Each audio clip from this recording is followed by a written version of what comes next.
नमस्कार दोस्तों, रोमा की आवाज में आपका स्वागत है।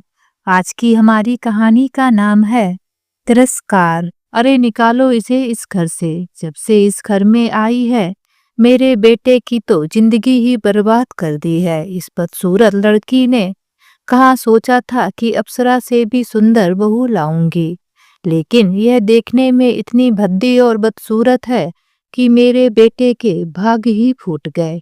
स्नेहा एक साधारण भोली भाली और गहरी सांवली रंगत वाली लड़की थी। चेहरे पर पूजा जैसी शांति, बातों में नम्रता और दिल में विश्वास था। रिश्तों पर, संस्कारों पर और सबसे बढ़कर पति और ससुराल पर। उसने कभी आईने में खुद को देखकर ये नहीं सोचा कि वो गोरी नहीं है।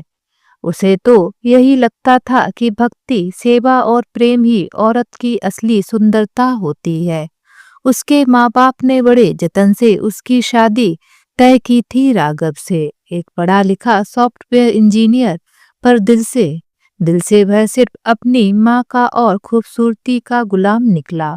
और उसकी माँ, वो एक ऐसी सास निकली जो बहू में देवी नहीं सिर्फ नोट गिनती थी।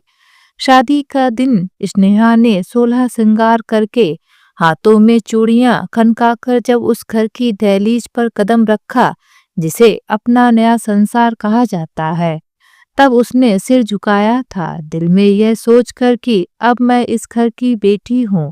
पर उसके स्वागत में आरती की थाली नहीं, तानों की तड़तड़ाहट मिली। सास की आंखें ऊपर से नीचे तक नापती रहीं। इतनी काली बहू, हमने सोचा था गोरी चिट्ठी आएगी, ये तो जैसे कोयला है। स्नेहा के पैर वहीं ठिठक गए, पर उसने मुस्कुराने की कोशिश की। शायद पहले दिन की थकान है, कल से सब ठीक हो जाएगा। मगर वो कल कभी नहीं आया। शुरू में बात बस शब्दों तक थी। तेरे जैसे रंग की लड़की को तो दहेज में कम से कम 20 लाख चाहिए था, और तू आई खाली हाथ। तेरे माँ बाप को शर्म नहीं आई इतनी काली लड़की को ब्याहने में। धीरे धीरे वो शब्द बदले अपमान में। हरामजादी, तू तो हमारी इज्जत ले डूबे।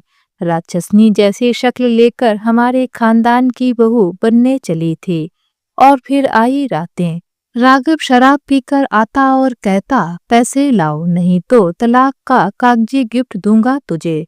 वो मारता, थप्पड़ घूसे बेल्ट से पीटता, और स्नेहा, वो चुपचाप सहती रहती। एक दिन सब ठीक होगा, यही सोचकर हर रोज खुद को जोड़ती रही उस टूटी हुई आत्मा के टुकड़ों से। जब स्नेहा की माँ ने बेटी की आंखों के नीचे नीला निशान देखा तो उनका दिल कांप उठा। ये क्या हुआ बेटा? बाथरूम में गिर गई माँ, स्नेहा ने झूठ बोला, आंखों में आंसू रोकते हुए। मगर सच कब तक छुपता? सच्चाई जब उनके सामने आई तो वे दौड़े ससुराल, हाथ जोड़कर पांव पकड़कर गिड़गिड़ाए, हमारी बेटी को मत मारिए, वो आपकी सेवा करेगी, पर रहम कीजिए। सास ने पैर झटकते हुए कहा, सेवा? तेरी जैसी काली कलोटी सेवा नहीं कर सकती। दहेज लाओ या बेटी वापस ले जाओ। एक रात राघव ने फिर शराब पी। अबे हराम की औलाद, 20 लाख लाएगी या निकल यहाँ से। और स्नेहा को धक्का देकर घर से बाहर फेंक दिया गया। साड़ी फटी थी, चेहरा सूजा था, होंठ से खून रिस रहा था, और हाथ में शादी की चूड़ियां खनक रही थीं। जैसे वो खुद से पूछ रही हूँ, क्या ये यही है वो रिश्ता जिसके लिए हमने सब छोड़ा था? मोहल्ले की औरतें खड़ी रहीं, कोई दया नहीं, बस चुप्पी और तमाशा। स्नेहा वहीं सड़क पर बैठी अपने आंसुओं से जमीन को सींचती रही। अब बहुत हुआ, अब हमारी बेटी इंसाफ मांगेगी। स्नेहा की माँ ने आंसू पोंछकर कहा, एक केस दायर हुआ, घरेलू हिंसा, मानसिक उत्पीड़न, दहेज प्रताड़ना। अदालत की पहली तारीख। स्नेहा, उसकी माँ और वकील कोर्ट में पहुंचे। जज के सामने पक्ष और विपक्ष की वकील साहिबा बैठी थीं, और सामने बैठी थी गंभीर और दमदार औरत, जज साहिबा। स्नेहा की माँ ने जैसे ही जज साहिबा को देखा, उनकी सांस अटक गई, आंखें चौड़ी हो गईं। ये औरत जज बनकर यहाँ कैसे बैठ सकती है? स्नेहा की माँ हड़बड़ाकर वहीं कोर्ट की जमीन पर गिर पड़ती हैं। आखिरकार कौन है ये जज साहिबा? और स्नेहा की माँ उनको यूं देखकर चौंक क्यों गईं? आइए जानते हैं इस कहानी के माध्यम से। इस काली कलूटी से तो जाने कितनी बार कहा है कि सबके सामने अपना बड़ा भद्दा मुंह लेकर ना आया करे, पर पता नहीं इनको तो एक भी बात सुनाई नहीं पड़ती। जब देखो तब अपना यह बदसूरत सा चेहरा लेकर सबके सामने आ जाती है। दीपा अपने ननद नेहा के बारे में धीरे से अपनी सहेली की कानों में बोल रही थी। जैसे ही नेहा कमरे में प्रवेश करती है, दीपा उससे चिढ़कर बोलती है, दीदी आप क्यों नाश्ता लेकर आई? मेरी सहेलियों के लिए मैंने मना किया था ना, मैं खुद आने वाली थी। 2 मिनट सब्र नहीं हुआ आपको? दिया ना मेरी सहेलियों के सामने मेरा अपमान, पड़ गई ठंडक आपके कलेजे को। काली कलूटी कहीं की, शक्ल देखी है अपनी नौकरानी से भी बदतर दिखती हो। दीपा नेहा को चिल्ला रही थी, लेकिन नेहा चुपचाप सुन रही थी। इतना ही बोली कि माफ कर दो दीपा, गलती हो गई, आपसे गलती हो गई। और मेरी सहेलियां क्या सोच रही होंगी कि इसकी ननद कैसी दिखती है, इनका फैमिली बैकग्राउंड क्या हो। आप मेरा इंसल्ट कराने का कोई समय नहीं छोड़ती। दीपा चिल्लाती रही। आखिरकार ऐसा क्या हुआ था जो दीपा अपनी ननद नेहा से ऐसे बात कर रही थी? दोपहर की धूप कमरे में हल्की हल्की छनकर आ रही थी।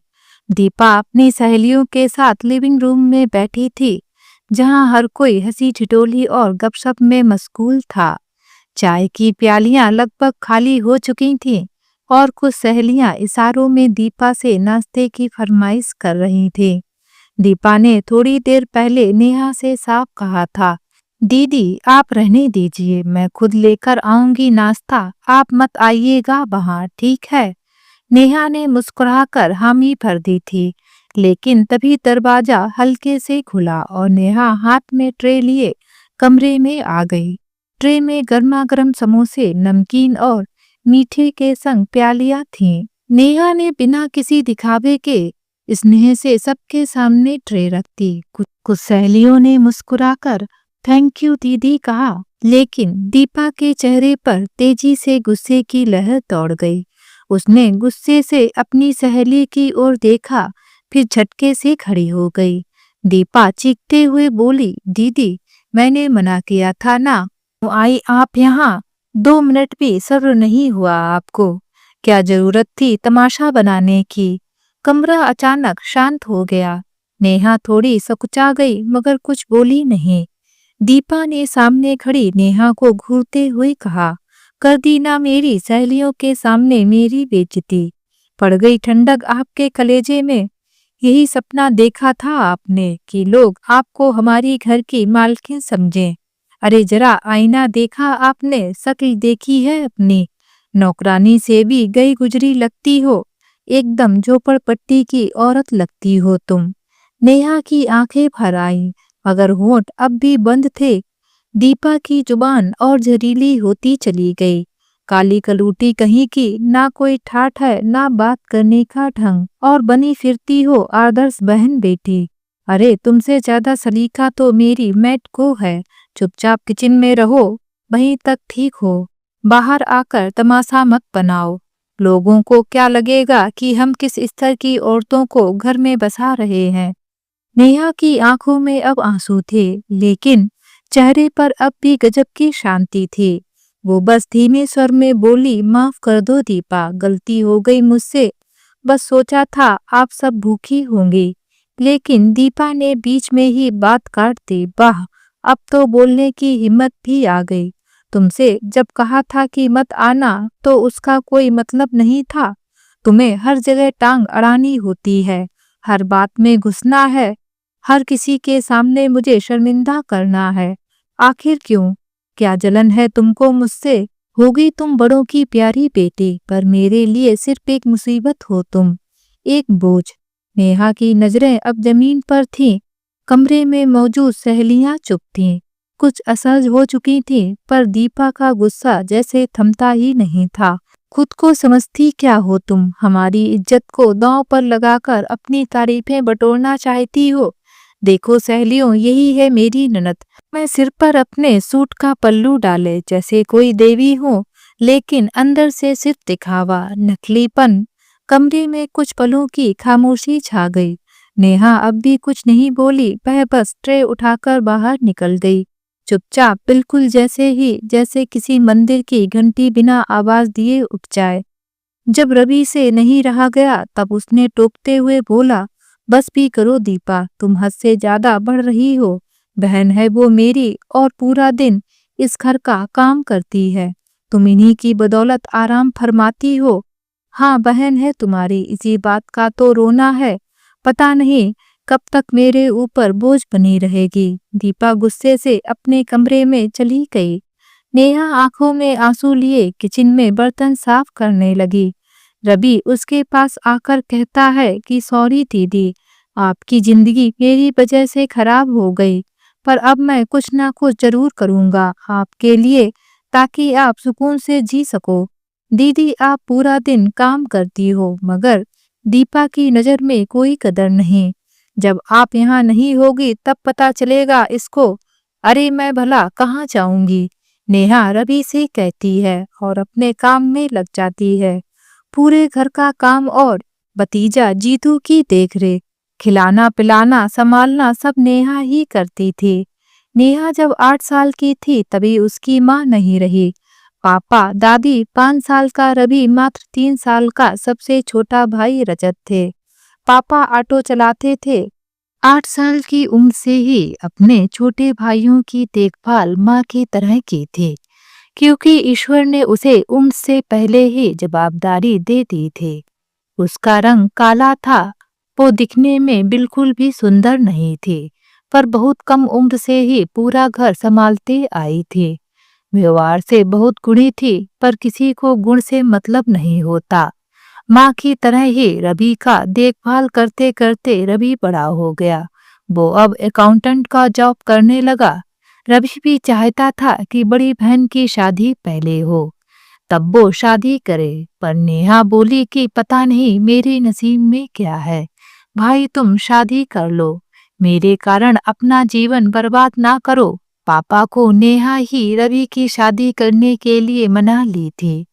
पापा ने रवि, नेहा, अपने सबसे छोटे बेटे को पास बुलाया और कहा, देखो बेटा, नेहा के कहने पर मैं तेरी शादी कर रहा हूँ, पर तू अब अच्छा कमा रहा है, अपना घर बना लेगा। और फिर अपने छोटे बेटे से कहा, तुम भी एक टीचर हो और तुम भी अच्छा कमाते हो, तो मेरे नाम से ये जो छोटा सा घर और जो हमारी एक छोटी सी दुकान है, उसका जो कुछ भी किराया आता है वो मैं नेहा के नाम करूंगा, ताकि मेरे मन पे बोझ ना रहे कि मेरे मरने के बाद मेरी बेटी कहाँ जाएगी।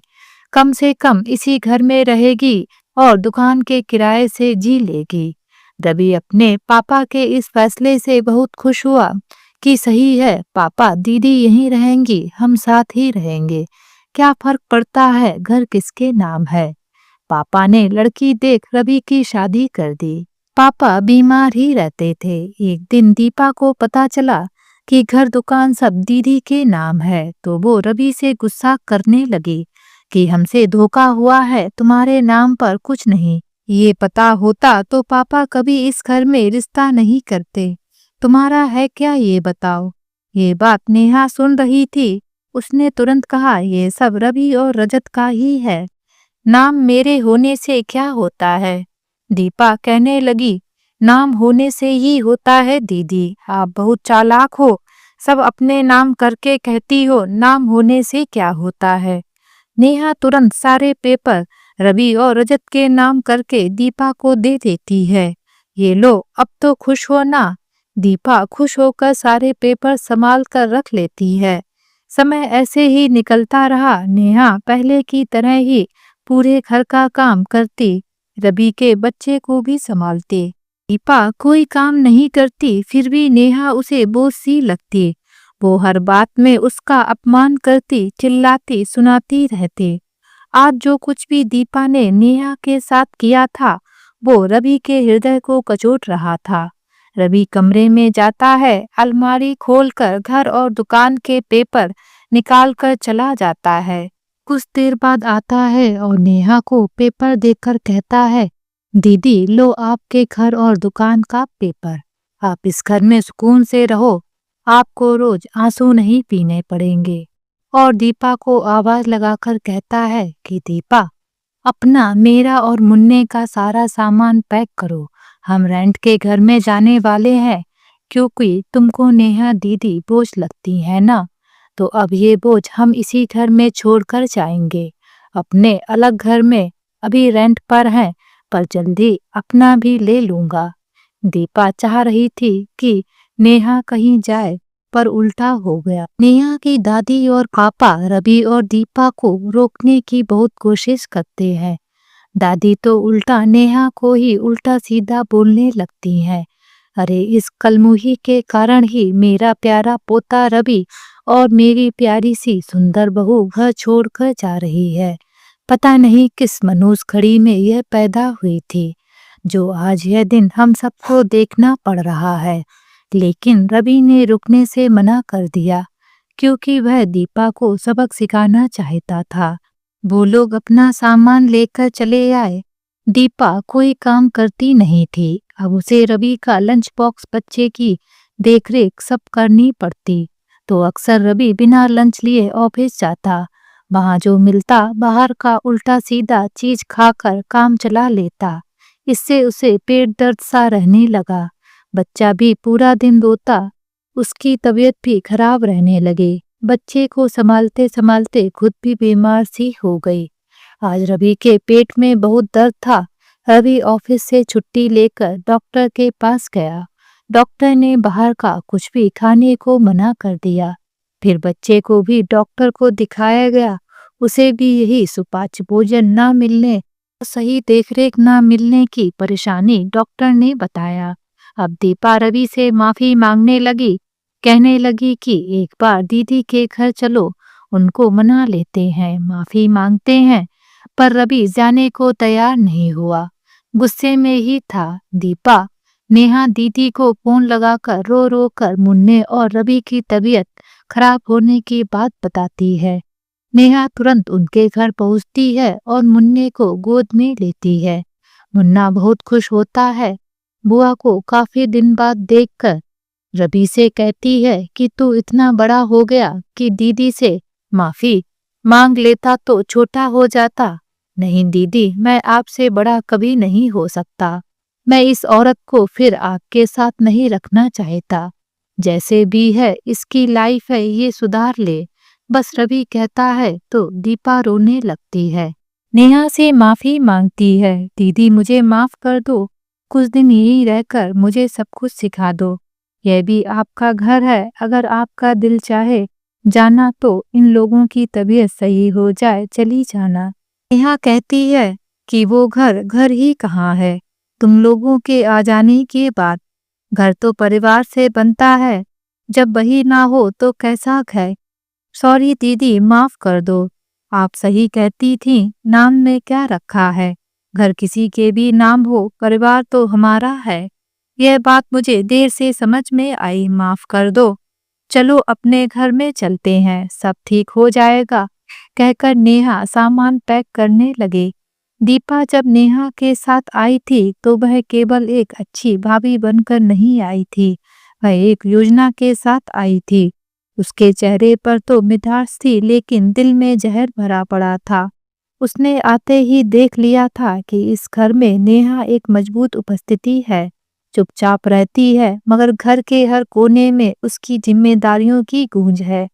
दीपा को यह मंजूर नहीं था। वो चाहती थी कि जहां वह कदम रखे वहां सब सिर झुकाएं।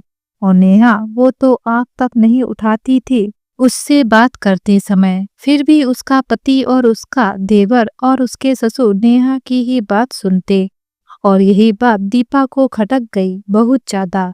उसे नेहा में एक कांटा नजर आया जो उसके घर के राज्य करने की राह में चुभ रहा था, और अब उसने तय कर लिया, इस कांटे को उखाड़ फेंकूंगी मैं। दीपा की धीरे धीरे चाल शुरू हुई। दीपा जानती थी कि घर में एक कमजोर कड़ी है। नेहा की दादी सरोजिनी देवी बुजुर्ग, जिद्दी और परंपराओं में जकड़ी हुई। उन्हें हमेशा से नेहा का रंग पसंद नहीं आया था। काली है, शादी में दिक्कत आएगी, कोई पसंद नहीं करेगा, ये सब बातें वो बरसों से दोहराती आ रही थीं। सरोजनी देवी को लगता था कि नेहा उनके कुल की इज्जत पर एक धब्बा है। अब तक शादी नहीं हुई, उम्र भी निकलती जा रही है। कौन करेगा इससे शादी?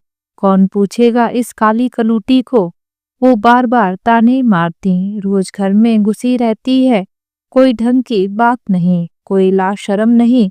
और ये रंग, भगवान ना करे किसी की बेटी ऐसी हो।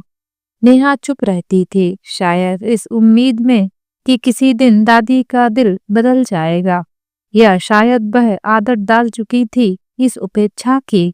और अब दीपा ने वही आग भड़काई। रात के खाने के बाद जब सब लोग जा चुके होते, दीपा धीरे से दादी के कमरे में चली जाती। थोड़ा पैर दबाती, थोड़ा घुटनों की सेवा करती और फिर कान में जहर घोल देती। दादी जी, आप तो बहुत समझदार हो, लेकिन भला बताइए, जब लड़की घर में ही सिर चढ़ जाए तो कौन उससे शादी करेगा? नेहा दिन भर घर में इधर उधर घूमती है, ना चेहरे पर रौनक, ना बात करने का ढंग। और लड़कियां तो अपनी उम्र छुपाती हैं, ये तो बताती फिरती हैं कि 30 के पार पहुंच चुकी हैं।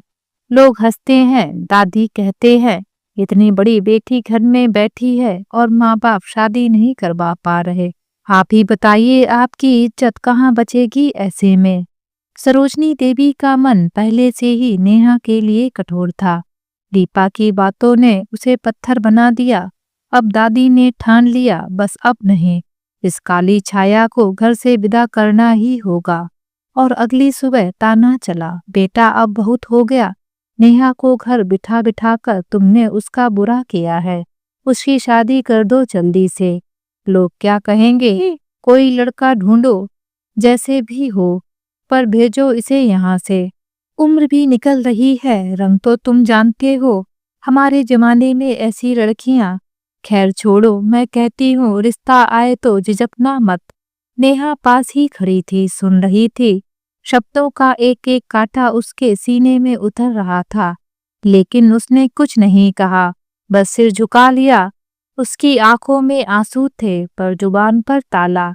उधर पिता शांत थे पर कुछ समझते भी थे। उन्हें पता था दीपा की मुस्कुराहटें नकली हैं, वो सब समझते थे, मगर वो पिता थे, समाज से भी डरते थे, माँ की इज्जत का भी ख्याल था। और नेहा, नेहा खुद एक सवाल बन चुकी थी। क्या वाकई में एक बोझ है? क्या मेरे रंग और उम्र ने मेरे अस्तित्व को इतना छोटा बना दिया है? आज नेहा सजी सवरी अपनी भाभी के कमरे में बैठी हुई थी। आज पापा जी ने सख्ती से कह दिया था कि नेहा आज ऐसी रंग की साड़ी पहने जिसमें उसका रंग निखरा सा लगे, क्योंकि पिछली बार जब लड़के वाले आए थे तब उसको सलवार सूट में ही दिखा दिया था, जिसमें लड़के ने साफ मना कर दिया कि नेहा मोटी लग रही है। नेहा दीदी आ गए। दीपा भाभी चहकती हुई कमरे में आई। सुनकर नेहा के दिल की धड़कन और चेहरे की उदासी बढ़ गई, क्योंकि यह तीसरी दफा है उसको इस तरह से सजाकर लड़के वालों के सामने ले जाने की। सबका हाल बुरा था। दादी ने तो गणेश जी से मन्नत मांगी थी कि आज अगर उनकी पोती पास हो गई तो 1.25 कुंटल लड्डुओं का प्रसाद बांटेंगी। और पापा ने तो साईं बाबा का उपवास भी रखना प्रारंभ कर दिया। साथ ही पिछले सोमवार से नेहा से भी 16 सोमवार का व्रत रखवाना शुरू कर दिया था। दादी ने तो लड़का भी देखने आया, अच्छा मोटा काला सा था, लेकिन अच्छा कमा रहा था। जब फोटो देखकर रवि और नेहा की छोटा भाई रजत ने मुंह बिगाड़ा तो दादी ने फटकार लगाई कि लड़के तो जैसे भी हों, काले गोरे मोटे पतले कोई फर्क नहीं पड़ता, बस संस्कारी और कमाऊ हो। सुनकर नेहा के मन में सवाल आया कि वह भी तो पढ़ी लिखी संस्कारी लड़की है, क्या वह अच्छी नहीं है? क्यों समाज द्वारा दोहरे मापदंड बनाए गए हैं लड़कियों और लड़कों के लिए? लड़के की माँ और बहन भी आई थी, जो बातचीत से होशियार मगर देखने में तो ठीक ठाक ही थीं।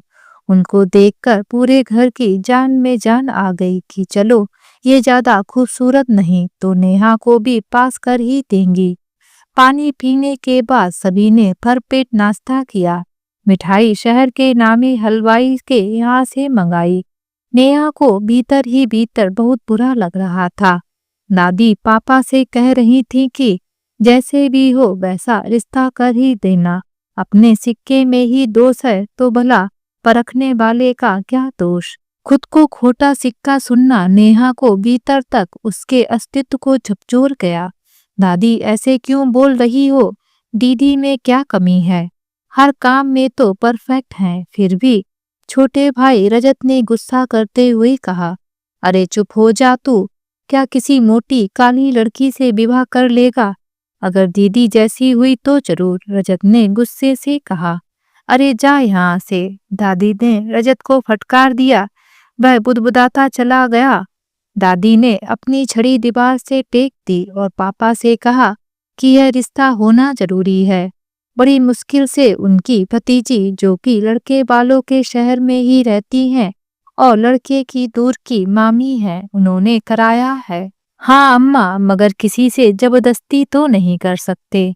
लड़के वालों का पता नहीं कितने भाव बढ़े हुए हैं। सबके रेट फिक्स हैं।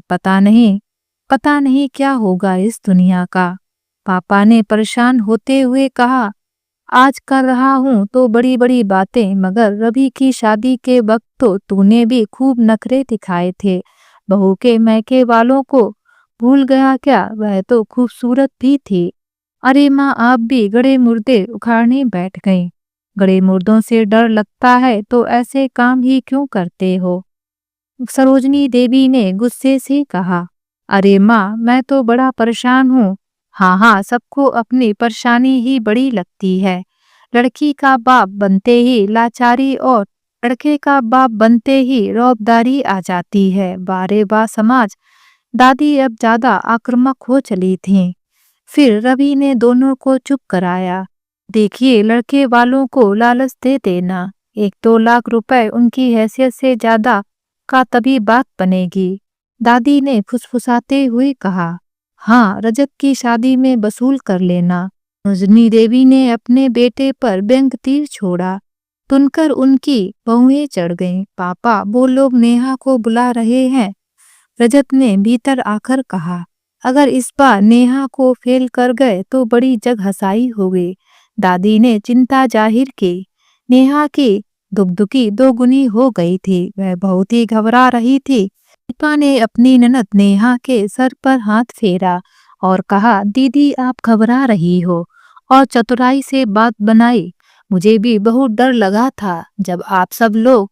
हाँ, अब आप बीती मत सुनाओ, जाओ भी इसको लेकर। दादी ने भाभी की बात को बीच में ही काट दिया। नेहा सिर झुकाकर चुपचाप जाकर बैठ गई थी। सर्दी के मौसम में भी उसके माथे पर पसीना आ गया था। सभी उसकी ओर घूर रहे थे और आपस में इशारेबाजी भी। देखने आई तमाम महिलाएं अध्यापक या यूं कहें हस्ताक्षरकर्ता बन चुकी थीं। उन्होंने सबसे पहले चूल्हे चौके के बारे में बात की। कौन सी डिश बना लेती है? सिलाई कढ़ाई बुनाई से लेकर कंप्यूटर तक, ढोलक से लेकर डांस, हारमोनियम और तबला तक सबके बारे में पूछ लिया कि आता है या नहीं। लग रहा था मानो उनको बहू नहीं, चलता फिरता रोबोट या कामवाली चाहिए थी। लड़के का मुंह थोड़ा सुकड़ा हुआ था, पहले से ही भालू जैसा था, अब तो लंगूर को और लपेट लिया। अरे भाई, मिठाई खिलाइए। आनंद जी, नेहा पसंद है। दादी की भतीजी ने हंसकर सबकी ओर देखते हुए, देखिए, इन्होंने कहा था कि आप लोग बहुत अच्छे इंसान हैं, इसलिए रिश्ता तो कर रहे हैं हम, मगर जो तय हुआ है उसमें थोड़ी बढ़ोतरी कर दीजिएगा। वो क्या है ना, हमारे बेटे के बहुत अच्छे अच्छे रिश्ते आ रहे हैं। अरे भाई, बैंक में बाबू है बाबू। लड़के के पिता ने बेशर्मी से कहा। हाँ, आपको शिकायत का मौका नहीं मिलेगा। पापा ने खुश होते हुए कहा। आखिरकार नेहा की शादी हो ही गई। पापा ने पानी की तरह पैसा बहाया। कुछ लोग कह रहे थे कि लड़की खूबसूरत नहीं है, इसीलिए इतना दिखावा किया जा रहा है। नेहा एक सीधी सादी, शांत और भीतर से बेहद कोमल हृदय वाली लड़की थी। उसकी गहरी सांवली त्वचा किसी कोयले जैसी नहीं, बल्कि जैसे बरसात की मिट्टी में खिली धूप हो। मन वो तो मानो किसी मंदिर का दिया, जो सबके लिए उजियारा चाहती है पर खुद तेल की जलन सहती है। उसे रिश्तों पर भरोसा था, भाभी दीपा के प्यार पर, माँ पिता के निर्णय पर और उस सपने पर जिसे वो हर रात आंखों में सजाकर सोती थी। एक घर जहां उसे अपनाया जाएगा बिना किसी शर्त के। मगर उसे नहीं पता था कि ये सपना उसके विश्वास की सबसे बड़ी कब्रगाह बनने वाला है। घर में चहल पहलती हल्दी की गंध, ढोलक की थाप और नेहा की आंखों में धीरे धीरे उतरती एक बेचैनी। हर किसी की नजरों में उत्साह था। ब्रजेश जी बहुत अच्छे हैं, सरकारी नौकरी है। शकुंतला जी तो बहुत संस्कारी औरत है। तुम्हारी किस्मत चमक गई नेहा। नेहा ने होठों पर मुस्कान रख ली थी, पर दिल के किसी कोने में डर बसा था। क्या वो मुझे वैसे ही अपनाएंगे जैसे मैं हूँ, या फिर मेरा रंग ही मेरी पहचान बन जाएगा। नेहा की भाभी दीपा बिल्कुल वैसे ही जैसे बाहर से चमकदार मिठाई और भीतर जहर घुला हुआ रस। उसकी आंखों में आत्मविश्वास था, चाल में घमंड और होठों पर एक मुस्कुराहट जो साजिश से सनी हुई थी। वो जानती थी कि नेहा भूली है और यही उसकी सबसे बड़ी ताकत बन सकती है। जब बाबूजी ने नेहा के नाम ये घर और वो छोटी सी किराना दुकान रजिस्टर्ड कराई थी, तब उनका मकसद एक ही था। अगर कभी बेटी को कोई समस्या हो जाए तो वो किसी के आगे हाथ ना फैलाए। इस घर और उस दुकान की रजिस्ट्री नेहा के नाम थी, पर उसके बारे में बहुत कम लोगों को पता था, सिर्फ घर के लोगों को और दीपा को। दीपा के मन में बहुत पहले से एक बीज बोया जा चुका था। अगर ये दुकान और घर मेरे पति या मेरे नाम यानी नेहा के भाई रवि या भाभी दीपा के नाम हो जाए तो क्या बुरा है। और अब नेहा की शादी के बहाने ये चाल चलने का मौका आ चुका था। वो शाम जब धोखे की नींव रखी गई, हल्दी की रस्म से 2 दिन पहले की बात है। घर में ढोलक की थाप चल रही थी, रिश्तेदार हंस रहे थे, हल्दी, चूड़ी, गीत और गुनगुनाहटें। इन्हीं सबके बीच दीपा ने धीरे से नेहा को अपने कमरे में बुलाया। नेहा दीदी, 1 मिनट, ये कुछ कागज हैं, पापा ने भेजे हैं बैंक में देने के लिए, बस यहाँ साइन कर देना जल्दी। नेहा चौंकी। कागज? शादी के? अरे कुछ नहीं, दीपा हंसी, बस फॉर्मेलिटी है, शादी के बाद दहेज और गिफ्ट का क्लियर डिक्लेरेशन देना होता है। जल्दी कर, मुझे भाभीियों के साथ हल्दी की रस्म भी तैयार करनी है। नेहा ने कागज उठाए, उन्हें पलटकर देखा। अक्षर इतने छोटे थे जैसे जानबूझकर आंखों से छिपाए गए हों। भाभी, ये प्रॉपर्टी वाला कागज जैसा लग रहा है। अरे आपको क्या शक है मुझ पर? आपके भले के लिए ही तो कर रही हूँ। बैंक वालों को भी तो पता चले कि आप कितनी सेफ हैं। दीपा ने उसका हाथ पकड़कर पेन थमा दिया। उस पल नेहा के अंदर कुछ कांपा था, जैसे मन की कोई कोमल डोर टूटने को हो। एक आवाज आई, रुक जा नेहा, पढ़ ले। पर फिर सामने खड़ी दीपा का चेहरा, उसकी आंखों में बनावटी प्यार और होठों पर वो मीठी मुस्कान। नेहा ने सिर झुका लिया। साइन कर दिए।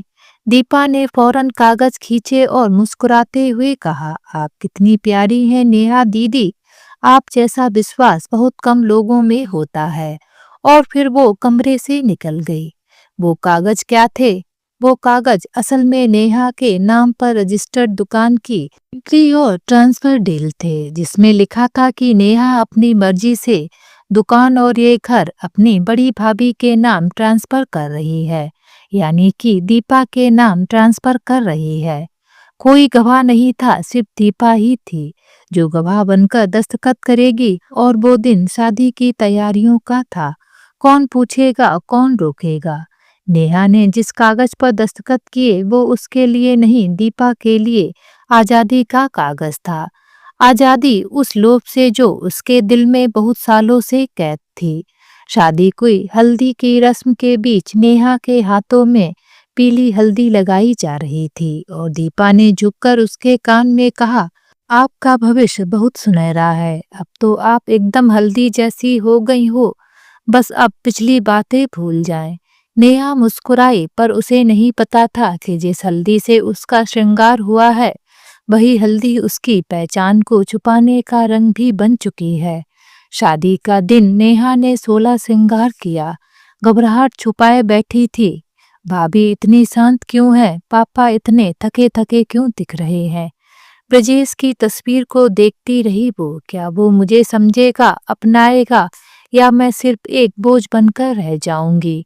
विवाह की हर रस्म पूरी हुई, लेकिन जब विदाई का वक्त आया पापा ने गले लगाया और कहा, अब तेरा असली घर वहाँ है बेटा। नेहा ने अपनी आंखें पोंछी, पर वो आंसू नहीं थे, वो एक पहचान का विदा लेना था। नेहा के सिर पर दुपट्टा था, पाँव में पूजा की थाली की घंटियां बज रही थीं और दिल में नए जीवन की उम्मीदें। जैसे कोई नाजुक सपना आंखों में समेटे कोई लड़की एक अनजान डगर पर कदम रखती है। ससुराल का दरवाजा उसके लिए एक नई दुनिया थी, जहां उसने सोचा था अब मेरा भी एक घर होगा। पर जैसे ही वो कार से उतरकर मुख्य द्वार तक पहुंची, एक सन्नाटा उसके दिल में उतरने लगा। दरवाजे पर खड़ी थी शकुंतला देवी, सासू माँ, सिर पर पल्लू, हाथ में आरती की थाली और चेहरे पर वो मुस्कान जो ऊपर से स्वागत थी और भीतर से नफरत से भरी सांप जैसी मुस्कान। आरती की थाली ने घूमना शुरू किया ही था कि शकुंतला देवी की आंखें जैसे नेहा के चेहरे से होते हुए उसके रंग, रूप और कपड़ों पर टिक गईं और फिर उनकी आंखों में एक नीचता झलक गई। आओ बहू, स्वागत है तुम्हारा। पर ये रंग तो तुम्हारे माँ बाप को कुछ शर्म नहीं आई? वो बाक हवा में तैरता नहीं, नेहा के सीने में गड़ गया। चेहरा सुन्न पड़ गया। ब्रजेश उसका पति वही खड़ा था, पर उसकी आंखें झुकी रहीं, जैसे उसने कुछ सुना ही नहीं। इतनी सांवली है कि रात को पहचान में भी ना आए। बगल में खड़ी चाची सुमित्रा बुदबुदाई और एक धीमी हंसी हवा में तैर गई।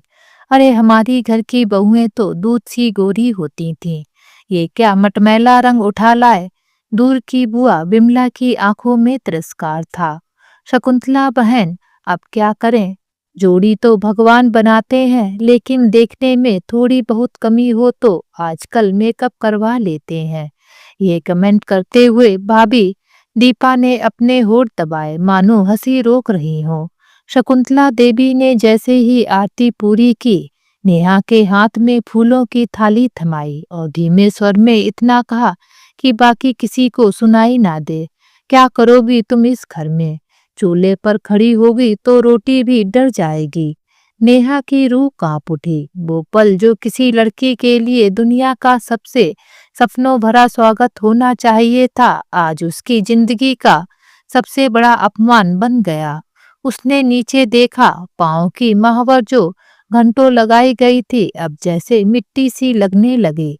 हंसी जो चीर कर रख दे आत्मा को।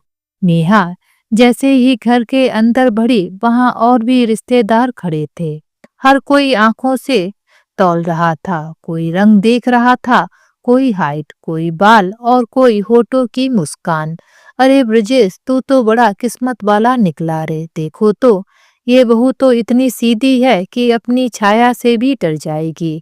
एक चाचा ठहाका मारकर हंसे और सबने साथ दिया। और बहू, हमारे मोहल्ले में तो लड़कियां ब्यूटी पार्लर से लौटती हैं, तू तो जैसे सीधे खेतों से उठकर आई हो। और हंसी फिर गूंज उठी। नेहा अंदर ही अंदर सिमटती चली गई। उसका मन बार बार अपनी मरी माँ की गोद याद कर रहा था। माँ, तुमने क्यों भेजा मुझे यहाँ? ब्रजेश की चुप्पी सबसे बड़ा धोखा। उसका पति ब्रजेश वहीं खड़ा था, एक बार भी उसका हाथ नहीं थामा, ना नजरों से तसल्ली दी, ना ही उन बातों का विरोध किया। नेहा ने एक क्षण के लिए उसकी ओर देखा, पर वहां सिर्फ मौन था, एक ऐसा मौन जो रिश्तों को तोड़ देता है। उस रात जब नेहा अपने कमरे में बैठी थी, उसने आईने में खुद को देखा। वो सज धज कर दुल्हन बनी थी, पर उसकी आंखों में एक सवाल था, क्या मैं वाकई इतनी बुरी दिखती हूँ? उसने अपने गले का हार उतारा, कानों के झुमके खोले और खुद से पूछा, क्या सिर्फ रंग से इंसान की पहचान होती है? नेहा के ससुराल की यह पहली दस्तक सिर्फ एक चौखट नहीं थी, ये उसके आत्मसम्मान की पहली लड़ाई का आरंभ थी। जहां मुस्कान के पीछे छिपे थे ताने और आरती की थाली के नीचे छिपी थी घृणा की आग। नेहा, तू जैसी है वैसी ही ठीक है, मैं तुझे बहुत खुश रखूंगा। यही वाक्य थे जो नेहा की दुनिया को रोशनी से भर देते थे। लेकिन शादी के बाद जैसे ही चौखट बदली, ब्रजेश का चेहरा भी बदल गया। शादी के 2 दिन बाद ही नेहा की ननद ने आवाज लगाई, भाभी बाहर आ जाइए, आपको कोई देखने आया है। भैया के दोस्त विमल और उनकी पत्नी रंजना। छोटी ननद देविका ने भीतर आकर कहा तो नेहा की तंद्रा भंग हुई। वह एकदम उठी और उठकर साड़े ठीक करने लगी। भाभी जी, जरा अच्छे से मेकअप कर लेना, रंजना भाभी बहुत खूबसूरत है। देविका ने थोड़ा नाक सिकुड़ते हुए कहा। सुनकर नेहा को अजीब सा लगा। पूरा घर दहेज के सामान से भरा हुआ था।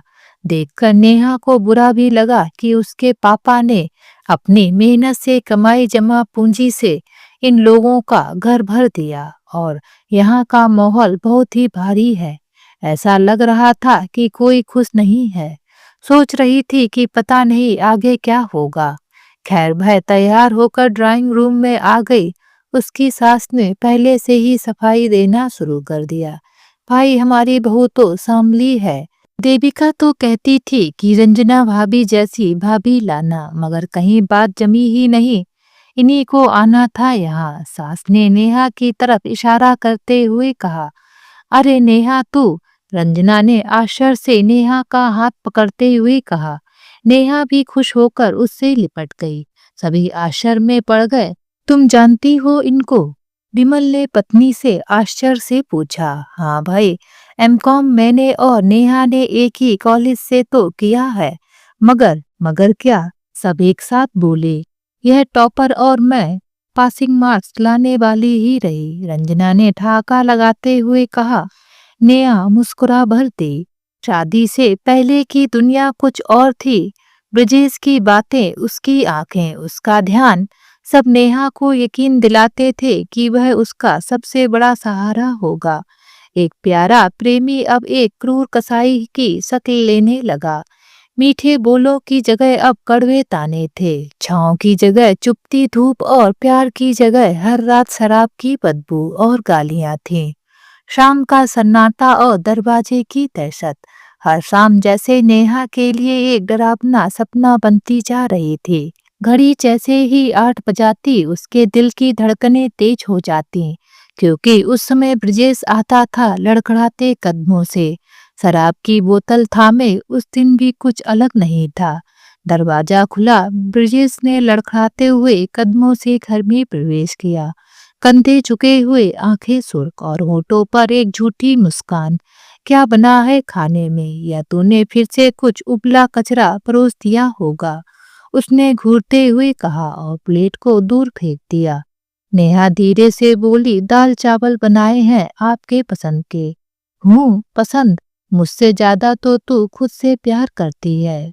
वह तिरस्कार से हंस पड़ा। दहेज जो कभी नेहा का सम्मान था, अब बना अभिशाप। ब्रजेश ने दीवार के सहारे खड़े होते हुए बोतल से आखिरी घूंट पिया और एकदम तीखे स्वर में बोला, तू मेरे लायक नहीं है। मेरे दोस्त बताते हैं कि उनकी बीवियां कार, जमीन, लाखों का गहना लेकर आई है और तू दुकान के नाम पर भी ठग लिया तुझे बेचने वालों ने।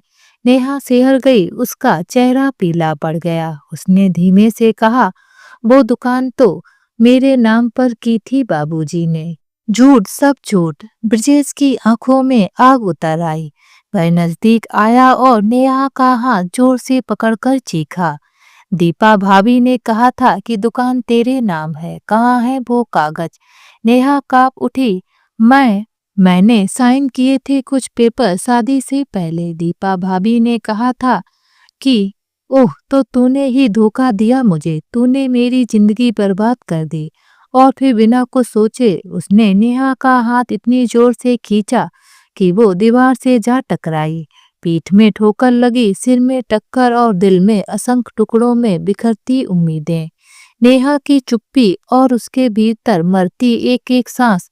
नेहा की आंखें भर आई, होठ कांपने लगे। वो कुछ कहना चाहती थी, मैंने कभी धोखा नहीं दिया, मैंने तो बस भरोसा किया अपनी भाभी पर, अपने पति पर, अपने नसीब पर वो शब्द गले में ही अटक गए, आंसू बह निकले। ब्रजेश मुंह फेर कर कमरे से चला गया, जैसे उसने कुछ किया ही नहीं। कमरे की दीवारें गवाह बनी उस चुपचाप चीख की।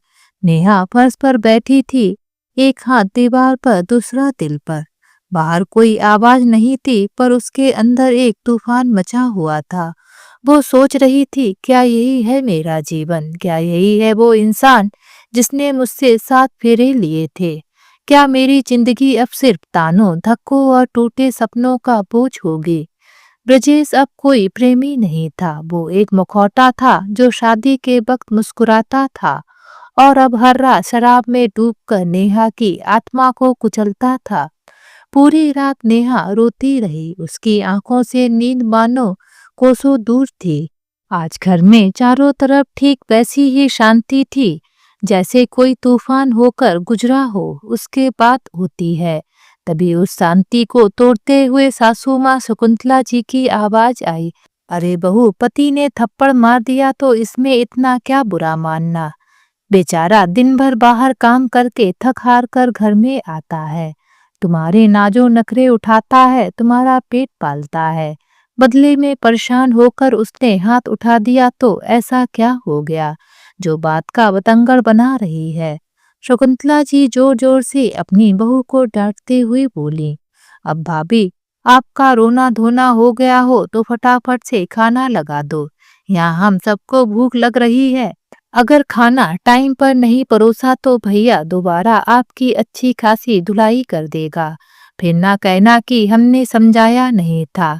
एक तो गलती आप करो और इल्जाम पति पर लगा दो। ननद देविका बीच में ही बोल पड़ी, लेकिन बहू नेहा अपनी जगह से खड़ी नहीं हुई। उसके आंसू थे कि थमने का नाम ही नहीं ले रहे थे। उसे रोता हुआ देखकर शकुंतला जी बोली, बहू, इतनी कोमल काया वाली बनने की जरूरत नहीं है। वैसे भी तुम इतनी काली हो कि तुम्हें देखकर ही सबको गुस्सा आ जाए, इसलिए ज्यादा नौटंकी करने की जरूरत नहीं है। फटाफट उठो और खाना तैयार करो, खाना मैं और देविका खुद ही परोस लेंगे। कहते हुए शकुंतला जी रसोई के बाहर निकल गईं। अब उठ भी जाइए, क्या नाटक लगा रखा है? अब तो मम्मी ने मुझे भी आपके साथ काम पर लगा दिया। फटाफट खाना बनाओ, जो जल्दी से अपने और मम्मी के लिए खाना परोस कर ले जाऊं। कहती हुई देविका भी बाहर आ गई और रसोई में रह गई सिर्फ नेहा, अपने चिथड़े चिथड़े हो रहे स्वाभिमान को समेटकर जैसे तैसे वो खड़ी हुई। उसे समझ में नहीं आ रहा था कि वो करे क्या। उसने कभी भी घर का माहौल ऐसा नहीं देखा था। मायके में पिता, भाभी, भाई सब थे, बस माँ नहीं थी, पर फिर भी घर में काफी शांति रहती थी। भाई भाभी का पूरा सम्मान करते थे, पर पति का ये रूप भी होता है, ये तो उसने कभी सोचा भी नहीं था और ना ही अपनी रिश्तेदारी में कहीं देखा था। एक बार तो सोचा कि पापा को फोन करके सब कुछ बता दूं, पर इस समय कैसे? भाभी को बेटी हुई है, दादी और पापा तो उनकी देखभाल और घर की जिम्मेदारी में लगे हुए। फिर सोचा भैया को फोन कर दूं, पर भैया के कंधों पर पूरे घर की जिम्मेदारी है, फिर वो मेरी अपनी जिम्मेदारी कैसे उठाएगा?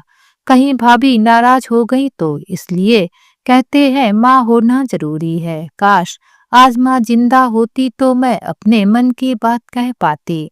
मन ही मन सोचते हुए उसने अपने आंसुओं को पोंछा और जाकर चूल्हे पर तवा चढ़ाया और गर्मा गर्म रोटी सेक कर उन लोगों को खुद ही परोसा। क्योंकि मदद तो सिर्फ कहने के लिए है, असल में उसकी मदद के लिए कोई नहीं आता। सास और ननद ने जब खाना खा लिया तब तक उसका पति ब्रजेश भी आ गया। शकुंतला जी ने इशारे से ब्रजेश के लिए भी खाना लगाने को कहा तो नेहा ब्रजेश के लिए खाना परोस कर ले आई। ब्रजेश ने अभी एक निवाला खाया ही था कि अचानक थाली को उठाकर उसने जोर से दरवाजे की तरफ फेंका और जोर से चिल्लाया, ये खाना बनाया है तूने? 1 साल हो गया शादी को, लेकिन अभी तक खाना बनाना नहीं आया तुझे। नमक कितना कम डाला है सब्जी में? मुफ्त की रोटियां तोड़ने के लिए लाए हैं क्या तुझे, जो इन चीजों का भी ध्यान नहीं रहता तुझे? ब्रजेश बहुत ही बदतमीजी से नेहा से बात कर रहा था। यह देखकर नेहा ज्यादा सहम गई, लेकिन शकुंतला जी और देविका में से किसी ने कुछ नहीं कहा। अब खड़ी खड़ी यहाँ मेरा मुंह क्या देख रही है? उठा ये सब और कुछ ढंग का बना कर ला मेरे लिए। नेहा का उसी समय जोर जोर से रोना छूट गया। उसे रोता देखकर ब्रजेश गुस्से में उसकी तरफ बढ़ा, लेकिन तभी शकुंतला जी बीच में आ गईं और ब्रजेश को रोकने की कोशिश करने लगी। वहीं देविका को नेहा को अंदर ले जाने के लिए कहा। देविका नेहा को उसके कमरे में लेकर चली गई। पीछे से शकुंतला जी ने कहा, यह तू क्या कर रहा है? पागल हो गया है क्या? एक ही दिन में क्या अपने पति होने का सारा हक जता लेगा? इतना परेशान करेगा तो सब कुछ छोड़ छाड़ कर चली जाएगी। अरे कहीं नहीं जाने वाली माँ बिन माँ की बेटी है। भाई भाभी कोई जिम्मेदारी नहीं लेते और बाप कुछ कर नहीं सकता, क्योंकि वो तो खुद बेटे बहू का मोहताज है। इसे तो यही झेलना है पूरी जिंदगी। और फिर आप ही तो कहती हो उसे दबाकर रखा कर। पहले भी तो उस पर हाथ उठा चुका हूँ। वो तो ठीक है, लेकिन भगवान के लिए घर का माहौल खराब मत कर। तुझे जो करना है अपने कमरे में कर। यहाँ सबके सामने उस पर हाथ उठाने की जरूरत नहीं है। तुझे कुछ और ही खाना हो तो बाहर से मंगा ले, या फिर बाहर जाकर किसी होटल रेस्टोरेंट में खाकर आ जा। आज के लिए इतना ही काफी है। इतने हाथ पैर मत चला, कहीं उसके हाथ पैर टूट गए तो सारा घर का काम हमें करना पड़ जाएगा और फिर उसकी सेवा कौन करेगा? चल जा यहाँ से। आखिर शकुंतला जी के डांटने पर ब्रजेश घर के बाहर निकल गया। इधर देविका नेहा को उसके कमरे में छोड़कर शकुंतला जी के पास आ गई तो शकुंतला जी ने कहा, क्या हुआ? वो चुप हो गई। नहीं, पर रो धोकर खुद ही चुप हो जाएगी। अब मुझसे और ड्रामा नहीं देखा जा रहा है। मैं अपने कमरे में आराम करने जा रही हूँ, कहकर देविका अपने कमरे में चली गई। इधर शकुंतला जी ने घर का दरवाजा बंद कर उस फेंकी हुई थाली को उठाया और बिखरा हुआ खाना समेटकर रसोई में रखने चली गई। फिर नेहा के पास आकर बोली, बहू ब्रजेश की बात को दिल पर मत लगा। उसका गुस्सा थोड़ा तेज है। अब 1 साल की शादी में तुझे ये तो अच्छे से पता चल ही चुका है। फिर क्यों ऐसा काम करती है कि वो तुझ पर हाथ उठाए? उसकी पसंद नापसंद के अनुरूप खुद को ढाल, ना कि ऐसे रोनी सूरत लेकर उसके सामने आ। पत्नी को पति के अनुरूप ढल जाना चाहिए। देखा नहीं तेरे रोते ही उसे कितना गुस्सा आ गया। शकुंतला जी की बात सुनकर नेहा ने एक नजर उनकी तरफ देखा, जैसे कह रही हो कि मैंने ऐसा कौन सा काम कर दिया जो मुझ पर हाथ उठाया जा रहा है, और बजाय अपने बेटे को समझाने के आप मुझे ही समझा रही हैं। लेकिन उसके मुंह से एक बोल तक ना फूटा। तभी शकुंतला जी बोली, अब अपने आंसू पोंछो और खाना खा लो और रसोई की सफाई कर देना। मैं जा रही हूँ आराम करने। शकुंतला जी तो अपनी बात कहकर अपने कमरे में आराम करने चली गईं। पीछे नेहा सोचती रह गई कि आखिर कैसा परिवार है ये। सच कहा है किसी ने कि औरत ही औरत की दुश्मन होती है। सब मुझे ही समझा रहे हैं, पर ऐसा नहीं कि अपने बेटे को तो समझा लें। खैर, जैसे तैसे नेहा उठी और रसोई की सफाई कर चुपचाप कमरे में आकर बैठ गई। इतना सब होने के बाद भूख तो कहाँ लगी थी उसे।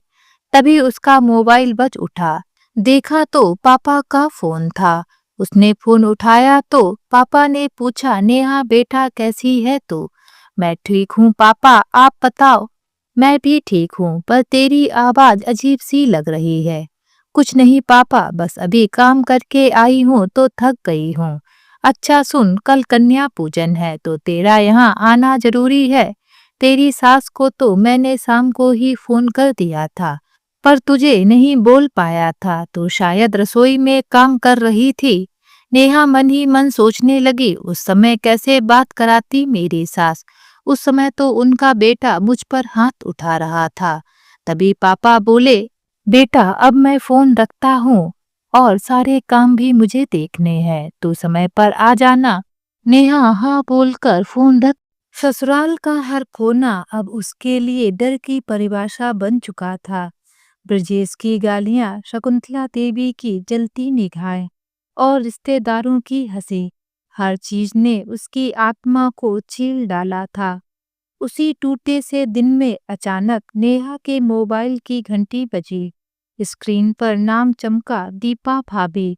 दिल ने एक पल को उम्मीद की सांस ली, शायद भाभी ने मेरी फिक्र में फोन किया होगा, शायद कुछ सुकून देंगी। लेकिन जैसे ही कॉल रिसीव हुआ, भाभी की आवाज वैसी नहीं थी जैसी नेहा पहचानती थी। मीठी मुस्कान अब जहर में डूबी तलखी बन चुकी थी। फोन की दूसरी ओर वो भाभी नहीं, एक चालाक शिकारी थी। सुन नेहा, दीपा की आवाज में कोई अपनापन नहीं था, बल्कि एक अजीब शक्ति थी, धमकी जैसी। अब यह घर तेरा नहीं रहा, समझी? दुकान भी नहीं। तुझे शायद पता चल गया होगा कि तेरे नाम की सारी जमीन और वो दुकान अब मेरे नाम है। और ये कोई गलती से नहीं हुआ, मैंने करवाया है, पूरे होशो हवास में।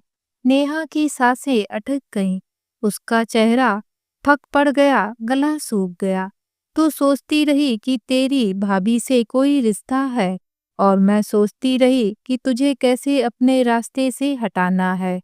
जो तूने साइन किया था ना हल्दी से पहले, वो तेरी बर्बादी का रास्ता था। अगर तूने जुबान खोली तो तेरा पूरा खानदान बेघर हो जाएगा। अब सुन मेरी एक बात ध्यान से नेहा। दीपा की आवाज बेहद कड़वी हो गई।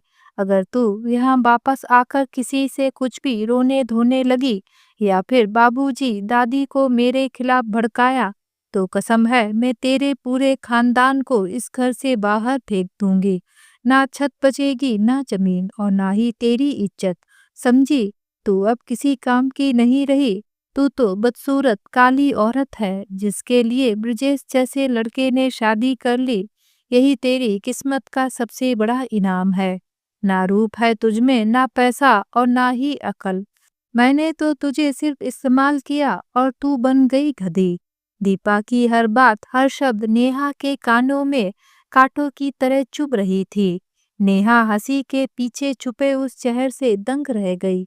फोन पर आई हर बात ने नेहा को हिला दिया। क्या वाकई ये वही दीपा भाभी है जिसके साथ उसने त्योहार बांटे, जिसके लिए वह मायके में हर छोटी बड़ी चीज लाई, जिसके हर ताने को उसने हंसी में टाल दिया? क्या उन्हीं ने मुझे बर्बाद कर दिया?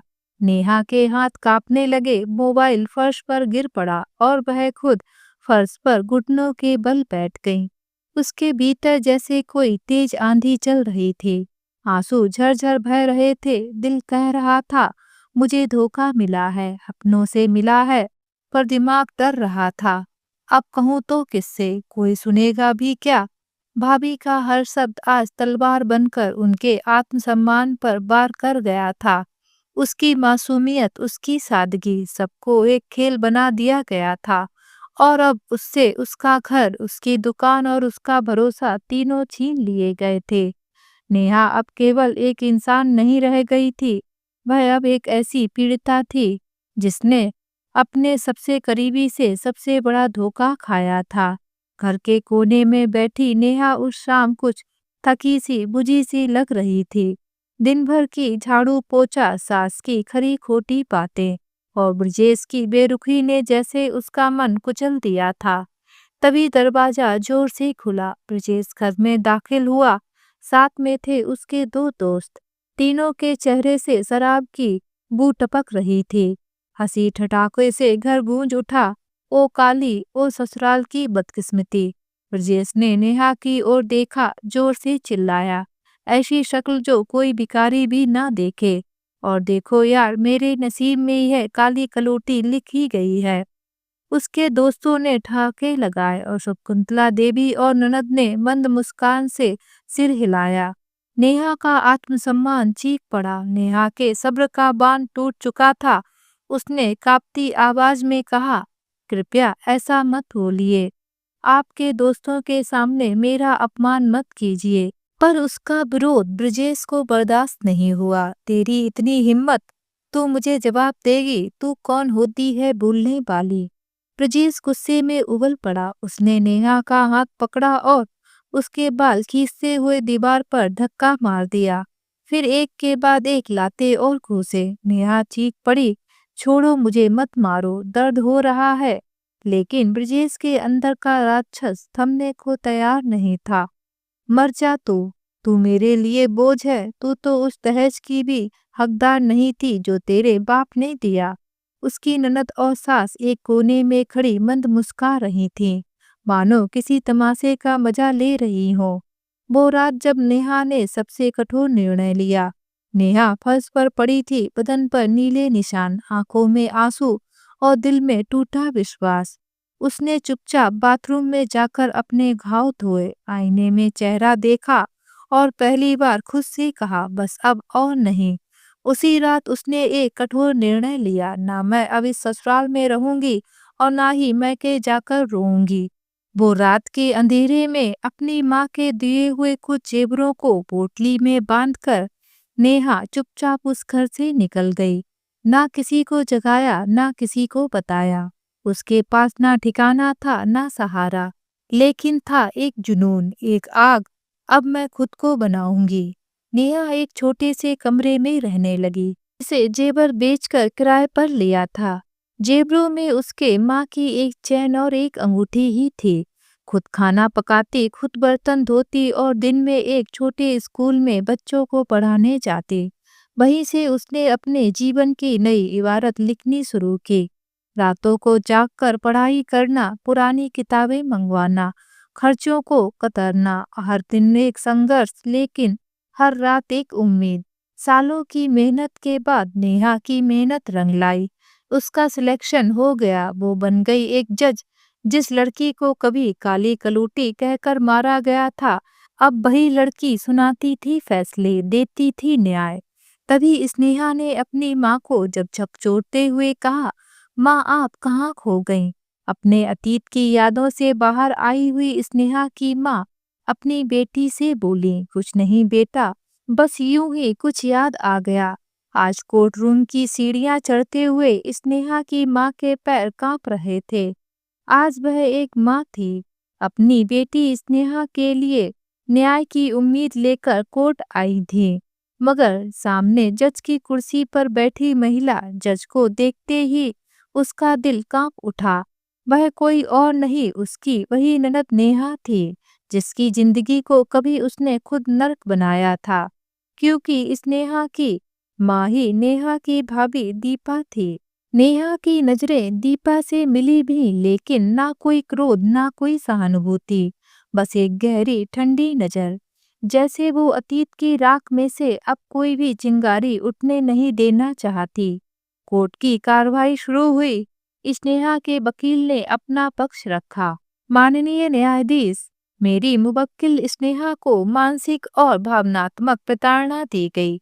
उसे अपमानित किया गया, पीटा गया और जब वह गर्भवती हुई तब उसे सीढ़ियों से धक्का दिया गया। दूसरी ओर ससुराल वालों के वकील ने कहा, यह सब झूठा है। स्नेहा मानसिक रूप से अस्थिर है। हमारे पास कोई ठोस सबूत है कि हमने उसे प्रताड़ित नहीं किया है। दीपा की आंखें भर आईं। वो जानती थी कि सच्चाई के नाम पर स्नेहा का केस कमजोर है। वो जानती थी कि अदालत बिना सबूत के कुछ नहीं कर सकता। वो चाहती थी कि कोई चमत्कार हो जाए, कोई ऐसा फरिश्ता सामने आ जाए जो उसकी बेटी को बचा ले।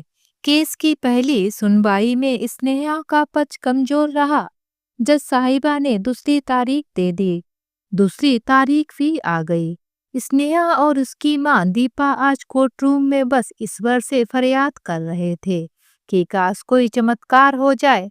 लेकिन आज भी दीपा कोर्ट रूम में बैठी जज साहिबा से नजर नहीं मिला पा रही थी। और तभी एक इंसान आया। माननीय न्यायाधीश, मैं इस केस में स्वयं सेवक के तौर पर कुछ सबूत पेश करना चाहता हूँ। जज साहिबा ने अनुमति दी। उसने कैमरा फुटेज, कॉल रिकॉर्ड्स, अस्पताल की रिपोर्ट्स और पड़ोसियों के गवाहों को क्रमबद्ध तरीके से पेश किया। हर सबूत एक एक कर उस जुर्म को साबित कर रहा था जिसे स्नेहा ने सहा था। स्नेहा के ससुराल पक्ष के वकील ने कहा, आप कौन हैं और आप ये सबूत क्यों लेकर आए हैं? आपका हो ना हो कुछ जरूर फायदा होगा। तो वह व्यक्ति बोला, मैं एक बेटी को न्याय दिलाना अपना कर्तव्य समझता हूँ। जज साहिबा ने सब सुना, सब समझा और अंततः स्नेहा के ससुराल वालों को 4 साल की सजा और क्षतिपूर्ति का आदेश दिया गया। कोर्ट रूम की सीढ़ियां अब एक बार फिर से दीपा के कांपते पैरों के नीचे थी, लेकिन इस बार उसका सिर जमीन से लगा था। कोर्ट रूम से बाहर निकलते ही स्नेहा और उसकी मां ने उस व्यक्ति का बहुत बहुत धन्यवाद दिया। उनकी आंखों से आंसू नहीं रुक रहे थे। तब वह व्यक्ति बोला, अगर आपको धन्यवाद देना ही है तो जज साहिबा को दीजिए, जिन्होंने मुझे ऐसा करने का आदेश दिया था। जैसे ही कोर्ट की कार्रवाई समाप्त हुई, दीपा दौड़ती हुई नेहा के पैरों में गिर पड़ी। नेहा, माफ कर दे, मैं तेरी अपराधिनी हूँ। मैंने तुझे कभी ननद नहीं बोझ समझा। तेरी जिंदगी में अंधेरा ही अंधेरा बोया, मगर तू आज मेरी बेटी के लिए रोशनी बन गई। उसकी सिसकियां पूरे कोर्ट परिसर में गूंज रही थीं, लेकिन नेहा चुपचाप खड़ी रही। उसके चेहरे पर कोई प्रतिक्रिया नहीं थी, ना गुस्सा, ना दया, ना कोई हिचक। नेहा ने दीपा का हाथ धीरे से छुड़ाया और बिना कुछ कहे अपने कमरे की ओर बढ़ गई। बाहर बैठी स्नेहा सब देख रही थी। उसकी आंखें भीग चुकी थीं। वो अपनी माँ के पास गई और धीमे से कहा, माँ कहते हैं ना, कर्म लौट कर आते हैं। आपने जो बोया था कभी आज वही हमारी जिंदगी में उग आया है। माँ, आपने एक औरत होकर भी अपनी सगी ननद के साथ ऐसा किया। आपको शर्म नहीं आई? नेहा जैसे ही कोर्ट रूम से बाहर निकली, लोग उसे देख रहे थे, गर्व से, श्रद्धा से। उसने कोई भाषण नहीं दिया, कोई मुस्कान नहीं बिखेरी, बस अपनी भतीजी स्नेहा के सर पर प्यार से हाथ रखा। एक मौन आशीर्वाद, एक चुपचाप दिया गया जीवन का पाठ। दीपा अब भी हाथ जोड़कर खड़ी थी, मगर नेहा ने पलटकर भी नहीं देखा। आज उसका सिर ऊंचा था, उसका मन शांत था और दिल में बस यही बात थी, जो दूसरों को नीचा दिखाता है, वक्त उसे मिट्टी में मिला देता है। तो दोस्तों, आज की ये कहानी आप सभी लोगों को कैसी लगी, नीचे कमेंट बॉक्स में लिखकर हमें जरूर बताएं। अगर ये कहानी आप सभी लोगों को अच्छी लगे तो प्लीज़ इस वीडियो को लाइक और शेयर जरूर करें और मेरे चैनल को सब्सक्राइब करना ना भूलें। तो फिर मिलते हैं एक नई कहानी के साथ। बाय।